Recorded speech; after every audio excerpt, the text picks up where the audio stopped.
यहाँ एक इच्छाधारी नागिन ने लिया पुनर्जन्म। नमस्कार दोस्तों, हमारे YouTube चैनल में आप सभी का स्वागत है। दोस्तों, ये घटना है उत्तर प्रदेश के गोरखपुर में रहने वाली एक लड़की की, जिसे न सिर्फ अपने पुनर्जन्म की कहानी याद है, बल्कि उसे कुछ ऐसा भी याद है जिसे सुन आप दंग रह जाएंगे।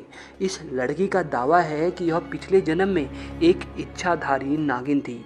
जी हाँ दोस्तों, हैरानी की बात है ना। आइए अब आपको इस लड़की से मिलाते हैं जो अपने बारे में ऐसा अविश्वसनीय दावा कर रही है। भोपाल के गुना जिले के मृगवास से 6 किलोमीटर दूर रहने वाली 19 साल की रचना अहिलवाल को लोग नागिन के नाम से जानते हैं। असल में रचना के अजीब बर्ताव के कारण उसके ससुराल वालों ने उसे मायके छोड़ दिया। इसका असल कारण यह है कि रचना अचानक नागिन जैसा बर्ताव करने लगती है और उसे उस वक्त संभालना मुश्किल हो जाता है। वहीं रचना भी यह बताती है कि वह नागिन है और उसका नाग पहाड़ी पर रहता है।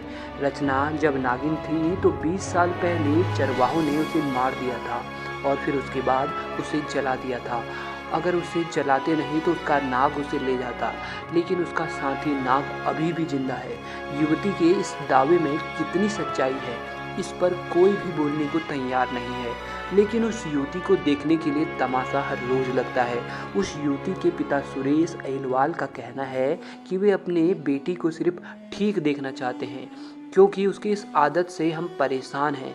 पता नहीं उसे क्या हो गया है, उसका जीवन बर्बाद हो रहा है। ससुराल वाले भी उस युवती से डरे हुए हैं, जिस कारण उसे मायके छोड़ गए हैं। आखिर उसे क्या समस्या है, अब तक समझ नहीं आ रहा है। कई मंदिर बाबाओं के पास लेकर गए, लेकिन कोई भी हल नहीं निकला। युवती स्कूल में पढ़ती है और किताबों में भी नाग नागिन आदि के चित्र बनाती है।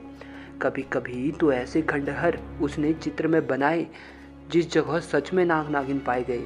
युवती की इस विचित्र समस्या की वजह से अब कोई भी कुछ समझ नहीं पा रहा है। तांत्रिक भी अलग अलग उपाय बताते हैं, परंतु इसके बावजूद भी वह ठीक नहीं हो पा रही है। इस घटना के कारण नागिन के गांव के ही नहीं, बल्कि आसपास के गांव वाले भी उसे नागिन मानने लगे हैं। हालांकि तांत्रिक ने उसके कहे अनुसार उसके शरीर से नागिन को निकालने का प्रयास भी किया, लेकिन उस हवा से कुछ फायदा नहीं हुआ। इस मामले में अधिकतर डॉक्टर और विशेषज्ञ बताते हैं कि रचना मानसिक बीमारी से ग्रसित है, उसे दवा और इलाज की जरूरत है।